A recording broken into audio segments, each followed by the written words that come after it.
ನಮಸ್ಕಾರ. ನ್ಯೂಸ್ 26ಗೆ ಸ್ವಾಗತ. ಜ್ಯೋತಿ ಲಕ್ಷ್ಮಿ ನಿರ್ದೇಶನದ ಆಕಾಶ್, ಆದಿತ್ಯ, ಶರಣ್ಯ, ಅಜಯ್, ಶೈಲಜಾ ಜೋಶಿ ಮುಖ್ಯ ಪಾತ್ರದಲ್ಲಿ ನಟಿಸಿರುವ ಬಯಕೆಗಳು ಬೇರೂರಿದಾಗ ಚಿತ್ರದ ಪತ್ರಿಕಾಗೋಷ್ಠಿಯನ್ನ ಎಸ್ಆರ್ವಿ ಥಿಯೇಟರ್ ಮಲ್ಲೇಶ್ವರಂನಲ್ಲಿ ಹಮ್ಮಿಕೊಳ್ಳಲಾಗಿತ್ತು. ಈ ಚಿತ್ರದ ಕಲಾವಿದರು ಈ ಪತ್ರಿಕಾಗೋಷ್ಠಿಯಲ್ಲಿ ಭಾಗಿಯಾಗಿತ್ತು. ನಾತಿ ಚರಾಮಿ ಅಂತ ಒಂದು ಮೂವಿ ಬಂದಿತ್ತು, ಅದನ್ನ ನೀವು ನೋಡಿರ್ತೀರ ಅನ್ಕೊಂತೀನಿ, ಮನ್ಸೂರ್ ಅವರು ಡೈರೆಕ್ಷನ್ನಲ್ಲಿ. ಅದು ಒಂಥರ ಕತೆ ಇತ್ತು, ಇದು ಒಂಥರ ಕತೆ. ಅಂದರೆ ನನಗೆ ಯಾವಾಗ್ಲೂ ನನಗೇನು ಖುಷಿ ಅಂದರೆ, ಪ್ರತಿ ಸತಿ ನಾನು ಮಾಡುವಾಗ್ಲೂ ಪ್ರತಿಯೊಂದು ಮೂವಿ ಕೂಡ ನನಗೆ ಹೊಸದನ್ನು ಕಲಿಸುತ್ತೆ. ಅಫ್ಕೋರ್ಸ್ ಒಂದು ಆರ್ಟಿಸ್ಟಿಗೆ ಅದು ತುಂಬ ಮುಖ್ಯ. ಎಲ್ಲನೂ ಒಂದೇ ಥರ ಕತೆಗಳು, ಒಂದೇ ಥರ ಪಾತ್ರಗಳು ಇದ್ದರೆ ಅದು ನನಗಂತೂ ಆ ಥರ ಸ್ಯಾಟಿಸ್ಫ್ಯಾಕ್ಷನ್ನು ಅಂತ ಅನಿಸಲ್ಲ. ಸೊ ಹಾಗಾಗಿ ಆಮೇಲೆ ಈ ಥರದ ಸಬ್ಜೆಕ್ಟ್ಗಳು ಸಿಗೋದು ಕೂಡ ತುಂಬ ಇವತ್ತಿನ ಮಟ್ಟಕ್ಕೆ. ಯಾಕಂದರೆ ಎಲ್ಲ ಬರೀ ಹೀರೋಯಿಸಮ್ ತೋರಿಸೋವಂಥ ಸಿನಿಮಾಗಳನ್ನ ಇವತ್ತು ನಾವು ನೋಡ್ತಾ ಇರೋದು. ಏನೋ ಹೀರೋಯಿನ್ ಅಂದ ತಕ್ಷಣ ಸ್ವಲ್ಪ ಗ್ಲಾಮರ್ ಆಗಿ ಒಂದೆರಡು ಡ್ಯಾನ್ಸು, ಒಂದೆರಡು ಏನೋ ಆ ಥರದ ಡೈಲಾಗ್ಗಳು, ಆಮೇಲೆ ಚುಡಾಯಿಸೋದು, ಲವ್ ಸ್ಟೋರಿ, ಈ ಥರದ್ದೇ ಇರುತ್ತೆ. ಆದರೆ ಇದ್ರ ಮಧ್ಯ ನಾವೆಲ್ಲೋ ಕಳೆದೋಗ್ತಿದ್ದೀವಿ. ಯಾಕಂದರೆ ಈ ಥರದ್ದು ಕಥೆಗಳು ತುಂಬ ಆವಾಗ ಬರ್ತಾ ಇತ್ತು. ನನಗೆ ಗೊತ್ತಿಲ್ಲ, ಇವಾಗ ನಾನು ನೋಡ್ದಂಗೆ ಇವಾಗ ಸ್ವಲ್ಪ ರೇರ್ ಆಗ್ತಾ ಇದೆ. ಹಾಗಾಗಿ ನನ್ನ ಒಂದು ನಂಬಿಕೆ ಏನಂತಂದರೆ, ವಿಜುವಲ್ ಮೀಡಿಯಾದಷ್ಟು ಎಫೆಕ್ಟಿವ್ ಒಂದು ಪರಿಣಾಮಕಾರಿಯಾದಂಥ ಮಾಧ್ಯಮ ಇನ್ನೊಂದಿಲ್ಲ.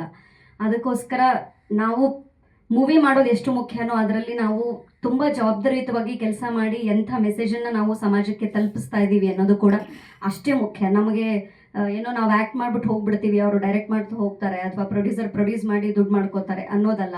ಆದರೆ ಎಲ್ರಿಗೂ ಇಲ್ಲಿ ಸಮವಾದ ಏನೋ ಜವಾಬ್ದಾರಿ ಇರಬೇಕು. ನಾವು ಏನನ್ನು ತೋರ್ಸೋಕೆ ಹೊರಟಿದ್ದೀವಿ, ಯಾಕಂದರೆ ಮಕ್ಕಳು ನೋಡ್ತಾ ಇರ್ತಾರೆ, ದೊಡ್ಡವರು ನೋಡ್ತಾ ಇರ್ತಾರೆ. ಸ್ವಲ್ಪ ಜೀವನದ ಮೌಲ್ಯಗಳನ್ನು ವಿಜುವಲ್ ಮೀಡಿಯಾ ಸ್ವಲ್ಪ ಎಫೆಕ್ಟಿವ್ ಆಗಿರೋದ್ರಿಂದ, ಒಂದಷ್ಟು ಮೆಸೇಜ್ಗಳಿಂದ ಕೊಡೋದ್ರಿಂದ ನಮ್ಮಿಂದ ಎಲ್ಲೋ ಒಂದು ಕಡೆ ಬದಲಾವಣೆ. ಸರ್ ಹೇಳಿದಾಗೆ ನಾನು ಊರಿಗೆ ಹೋಗಬೇಕು, ಇದು ಬಂತಲ್ವಾ, ಇಷ್ಟೇ ನಮ್ಮ ಗೆಲುವು ಅಂತ ನನಗನ್ನಿಸುತ್ತೆ. ನೆಕ್ಸ್ಟ್ ಏನಾಗುತ್ತೆ ಅಂತ ಎಲ್ಲೂ ಡ್ರ್ಯಾಗಿಂಗ್ ಇಲ್ಲ ಇಲ್ಲಿ. ನೆಕ್ಸ್ಟ್ ಎವ್ರಿ ಸೀನ್ ಒಂದು ಸಸ್ಪೆನ್ಸ್ ಎಲ್ಲ ಇಟ್ಕೊಂಡು ಹೋಗಿದ್ದೀವಿ. ಸೊ ಹಾಗಾಗಿ ಎದ್ದೋಗೋ ಪರಿಸ್ಥಿತಿನೇ ಬರಲ್ಲ. That itself will make the people to sit. I am sure of it. ಈ ಬಗ್ಗೆ ಮಾತಾಡೋದೇ ಇದೆ. ಇದು ಹೆಂಗೆ ಶುರು ಆಯಿತು ಅಂತ ಮಾತ್ರ ಹೇಳ್ತೀನಿ. ಆಕಾಶ್ ಆದಿತ್ಯ ಅವರು ನಮ್ಮ ಸ್ಟುಡಿಯೋಗೆ ಡಬ್ಬಿಂಗ್ ಆಗಿ ಬರ್ತಿದ್ರು, ಡಬ್ಬಿಂಗ್ ಆರ್ಟಿಸ್ಟ್ ಆಗಿ ಬರ್ತಿದ್ರು. ಸೊ ಅಲ್ಲಿಂದ ಒಂದು ಸಬ್ಜೆಕ್ಟ್ ಇದೆ ಅಂತ just we started to discuss. ಆಮೇಲೆ ಅವರು ಈ ಥರ ಬರ್ದಿದ್ದೀನಿ ಅಂತ ಬುಕ್ ಕೊಟ್ಟರು. ಸೊ ನಾವು ಮನೇಲಿ ಓದಿದ್ವಿ. ಇದೆಲ್ಲ ನಮ್ಗೊಂಥರ ಇನ್ ಕಾಮನ್ ಆಗಿ ಒಂಥರ ಎಲ್ರ ಮನೇಲಿ ಒಂಥರ ಟಚ್ ಆಗುವಂಥ ಸ್ಟೋರಿ ಅಂತ ನಾವು ವಿ ಡಿಸೈಡೆಡ್, ಓಕೆ ಇದನ್ನ ಏನಾದ್ರು ಮಾಡೋಣ, ಒಂದು ಫಿಲಿಮ್ ಥರ ಕನ್ವರ್ಟ್ ಮಾಡೋಣ ಅಂತ ಅಲ್ಲಿಂದ ಶುರುವಾಯಿತು. ಸೊ ಶುರುವಾಗಿದ್ದು ಒಂಥರ ಇದು ಪಿಕ್ಚರ್ ಮಾಡ್ಬೋದು ಬೇಡ, ಯಾವ ಥರ ತೊಗೊಳ್ಬೇಕು ಅಂತ ಅಲ್ಲೇ ಸ್ವಲ್ಪ ನಾವು ಚರ್ಚೆ ಮಾಡಿದ್ವಿ. ಚರ್ಚೆ ಎಲ್ಲ ಮಾಡಿದ್ಮೇಲೆ obviously finance is very important. ಅದು ನಮ್ಮ ಹತ್ರ ಇದೆಯಲ್ಲ ಅಂತ ಅಲ್ಲಿಂದ ಶುರುವಾಯಿತು. ಸೊ ನಾನು ಆಕರ್ಷ್ ತುಂಬ ಮೀಟಿಂಗ್ಗಳು ಅಂದರೆ ಆಫೀಸಲ್ಲಿ ಕೂತ್ಕೊಂಡು ಮಾತಾಡಿದಾಗೆಲ್ಲ ನಮ್ಮ ಹತ್ರ ಏನಿದೆಯೋ ಅದರಲ್ಲೇ ಪಿಕ್ಚರ್ ಮುಗಿಸೋಣ ಅಂತ ಇದು ಅಲ್ಲಿಂದ ಶುರುವಾಗಿದ್ದು. ಖಂಡಿತಮ್ಮ ಇಲ್ಲಿ ಕೂತಿದ್ದಾರೆ, ದಿಗ್ಗಜರು ಬಂದಿದ್ದಾರೆ. ಸೊ ಇವ್ರ ಮೂಲಕ ಖಂಡಿತ ಜನಕ್ಕೆ ಕಥೆ ಮಾಡ್ತೀವಿ. ಇಲ್ಲ ಉತ್ತರ ಬಂದಿಲ್ಲ, ಉತ್ತರ ಬಂದ್ರೆ ನಾನು ಮುಂದೆ ಮಾತಾಡ್ತೀನಿ ಸಿನಿಮಾ ಬಗ್ಗೆ. ನೀವು ಯಾರಾದ್ರೂ ಮಾತಾಡ್ಬೇಕು ನನಗೆ. ಸೀರಿಯಲ್ಗಳಲ್ಲಿ ನಾಯಕ ನಟನಾಗಿ ಅಭಿನಯ ಮಾಡಿದ್ದೀನಿ. I am also dubbing artist. So ಅದ್ರ ಜೊತೆಲಿ ಕತೆ ಬರಿತೀನಿ, ಸಿನಿಮಾಗಳ ಕಥೆಗಳು ಬರಿತೀನಿ, ಲಿರಿಕ್ಸ್ ಬರಿತೀನಿ, ಸಾಂಗ್ ಬರಿತೀನಿ. ಮೇ ಬಿ ನೀವು ನನ್ನ ಹೆಸರು ಒಂದಷ್ಟು ಕಡೆ ಕಾಣಿಸಿರೋದು ನೋಡಿರ್ತೀರ. ಸೊ ಸಿನಿಮಾ ಬಗ್ಗೆ ಮಾತಾಡಬೇಕು ಅಂದರೆ ಹೌದು, ಖಂಡಿತವಾಗ್ಲೂ ಒಂದು ಚಿಕ್ಕ ಬಜೆಟ್ ಇಟ್ಕೊಂಡು ಶುರು ಮಾಡಿದ್ವಿ ನಾನು ಇವರು ಮಾತಾಡಿ.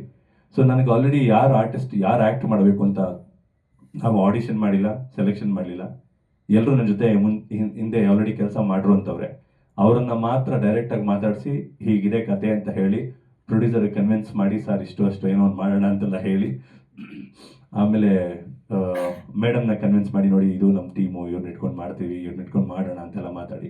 ನಾನು ಶರಣ್ಯ ಆಲ್ರೆಡಿ ಒಂದು ಸೀರಿಯಲ್ ಮಾಡಿದ್ವಿ, ಮಮತೆಯ ಕರೆಯೋಲೆ ಅಂತ. ಸೊ ನನಗೆ ಅವ್ರ ಅಭಿನಯದ ಬಗ್ಗೆ ಒಂದು ಕ್ಲಾರಿಟಿ ಇತ್ತು. So she can pull it off ಅಂತ. ಆಮೇಲೆ I wanted somebody who can do this very well. So ನಮ್ಮ ಡಿಸ್ಕಷನ್ ಆದಾಗ ನಾನು ಮೇಡಮ್ ಡೈರೆಕ್ಟರ್ ಜೊತೆ ಮಾತಾಡ್ಬಿಟ್ಟಿದೆ, ಇಲ್ಲ ಮ್ಯಾಮ್ ನನಗನ್ಸುತ್ತೆ ನಾನು ಅವ್ರ ಜೊತೆ ನಟನೆ ಮಾಡಿರೋದ್ರಿಂದ ಖಂಡಿತವಾಗ್ಲೂ she can pull this up. ಆಮೇಲೆ ನಾತಿ ಚರಾಮಿಲಿ ನೀವು ಅವ್ರಲ್ಲಿ ಕೆಲವರು ಸಿನಿಮಾ ನೋಡಿದ್ರೆ ನಾತಿ ಚರಾಮಿಲಿ ನೀವು ಅವ್ರ ಪರ್ಫಾರ್ಮೆನ್ಸ್ನ ಖಂಡಿತ ನೋಡಿರ್ತೀರ. ಸೊ ಆಗ ನನಗನ್ಸಿದ್ದು, ಇಲ್ಲ ಈ ಸ್ಕ್ರಿಪ್ಟನ್ನ ನಾನು ಇನ್ಫ್ಯಾಕ್ಟ್ ನನಗೆ ಪ್ರೊಡ್ಯೂಸರ್ ಇಲ್ಲ, ಸ್ಕ್ರಿಪ್ಟ್ ಆಗಿಲ್ಲ, ಬಾಂಡ್ ಸ್ಕ್ರಿಪ್ಟ್ ಇಲ್ಲ, ಕತೆ ಬರೆದಿಲ್ಲ, ಅವತ್ತೇ ಅವ್ರಿಗೆ ನಾನು ಜಸ್ಟ್ ಹೇಳಿದ್ದೆ, ಇದೊಂದು ಕತೆ ಮಾಡೋಣ, ನೀವೇ ಹೀರೋಯಿನ್ನು, ಈ ಸಿನಿಮಾ ಹೆಂಗಾದ್ರೂ ಮಾಡೋಣ, ಗೊತ್ತಿಲ್ಲ ಪ್ರೊಡ್ಯೂಸರ್ ಯಾರು ಗೊತ್ತಿಲ್ಲ, ಏನೋ ಮಾಡೋಣ ಅಂತ. ದೇವ್ರ ದಯೆ ಎಲ್ಲ ಕರೆಕ್ಟಾಗಿ ಕೂಡ ಬಂತು. ಇವ್ರು ಸರ್ ಇಂಡಸ್ಟ್ರಿಲಿ ಆಲ್ರೆಡಿ 20-25 ವರ್ಷದಿಂದ ಇದ್ದಾರೆ, ಯಾವ್ದಾದ್ರು ಸಿನಿಮಾ ಕಡೆ ತಲೆ ಹಾಕಿರ್ಲಿಲ್ಲ. ನಾನು ಹೋಗಿ ಏನೋ ಕತೆ ಹೇಳಿ, ಸರ್ ಇಲ್ಲ ಸರ್ ಇದನ್ನ ಮಾಡೋಣ, ಸಿನಿಮಾ ಮಾಡೋಣ ಅಂತ ಮಾತಾಡಿ ಕೊನೆಗೆ ಸಿನಿಮಾವರೆಗೂ ಬಂತು. ಅದಾದ್ಮೇಲೆ ನಾನು ಕಾರ್ತಿಕ್ ಕೂಡ ನಾನು ಕಾರ್ತಿಕ್ ಶರಣ್ಯ ಎಲ್ಲ ಒಂದೇ ಸೀರಿಯಲ್ ಆಕ್ಟ್ ಮಾಡಿದ್ವಿ. ಸೊ ಈಸ್ ನಟ ಭಯಂಕರ, ಇವ್ರನ್ನ ಹೆಂಗಾರ ಮಾಡಿ ಹಿಡ್ದಾಕಿ ಸಿನಿಮಾ ಅದು ಇದು ಅಂತಿದ್ರು. ಅಲ್ಲೂ ಕರ್ಕೊಂಬಂದು ಪ್ರಭುದೇವ ಜೊತೆ ಆಕ್ಟ್ ಮಾಡಿದಾರೆ ಅವರು. ನಾವು ಸಹ ನಮ್ಮ ಸಿನಿಮಾ ಚಿಕ್ಕದು ಮಾಡಿ ಒಂದೊಂದು ಸಣ್ಣ ರೋಲು ಅಂತ ಹೇಳಿ ಅವ್ರನ್ನ ಕರ್ಕೊಂಡ್ಬಂದು ಕನ್ವಿನ್ಸ್ ಮಾಡಿ. ಹಾಗೆ ಮಾನ್ಸಾ ಜೋಶಿ ಬಗ್ಗೆ ಮಾತಾಡಬೇಕು. ನಾನು ಮಾನ್ಸಾ ಎವಿಡೆನ್ಸ್ ಅಂತ ಒಂದು ಸಿನಿಮಾ ಮಾಡಿದ್ವಿ ಕೊನೆ ಲಾಸ್ಟ್ ವರ್ಷ. ಸೊ ಆ ಸಿನಿಮಾ ಅಲ್ಲಿ ಪರಿಚಯ ಆದಾಗಿಂದ ನಾನು ಅವ್ರಿಗೂ ಹೇಳಿದೆ, ನನಗೆ ಈ ಥರ ಒಂದು ಸಣ್ಣ ರೋಲ್ ಬರುತ್ತೆ, ಒಂದು ಡಾಕ್ಟರ್ ರೋಲು ಮಾಡ್ಬೋದು ಅಂತ ಕೇಳ್ಕೊಂಡಾಗ ಅವ್ರು ಆಲ್ರೆಡಿ ಅದರಲ್ಲಿ ಹೀರೋಯಿನ್ನು.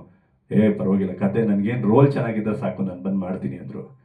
ಸೊ ನಾನು ಮೊನ್ನೆ ಬೊಂಬಾಟ್ ಭೋಜನದಲ್ಲಿ ಹೋದಾಗಲೂ ಹೇಳಿದೆ, ಶರಣ್ಯಾಗೆ ಸ್ಕೋಪ್ ಇದು ಸಿನಿಮಾ, ಕತೆ ಹೀರೋ ಎಲ್ಲ ಸೈಡ್ಗೆ ಇಟ್ಬಿಟ್ಟು ನಾನು ಯಾವಾಗಲೂ ತುಂಬ ಅವ್ರು ಫೋನ್ ಮಾಡಿದಾಗೆಲ್ಲ ಹೇಳಿದ್ದೀನಿ, ಸಿನಿಮಾದಲ್ಲಿ ಯಾರಾದರೂ ಒಬ್ರು ಕಾಣಿಸ್ತಾರೆ ಅಂದರೆ ಅದು ಶರಣ್ಯ ಮಾತ್ರ.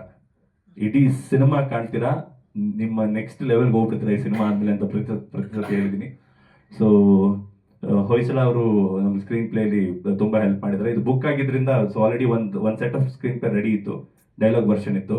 ಬಟ್ ಇವತ್ತಿನ ಇದಕ್ಕೆ ನಾವು ಅದನ್ನು ಮತ್ತೆ ಎಲ್ಲ ಬದಲಾವಣೆ ಮಾಡಿ ಅವ್ರಿಗಿರೋ ಎಕ್ಸ್ಪೀರಿಯನ್ಸ್ನ ತೊಗೊಂಡ್ಬಂದು ಒಂದಷ್ಟು ಟ್ವೀಕ್ ಆ್ಯಂಡ್ ಟ್ವಿಸ್ಟ್ನ ಇಟ್ಟು, ನೀವು ಹೇಳಿದಾಗೆ ಪ್ರತಿ ಹಂತದಲ್ಲೂ ನಮ್ಗೆ ಗೊತ್ತಾಗ್ತಾ ಹೋಗುತ್ತೆ.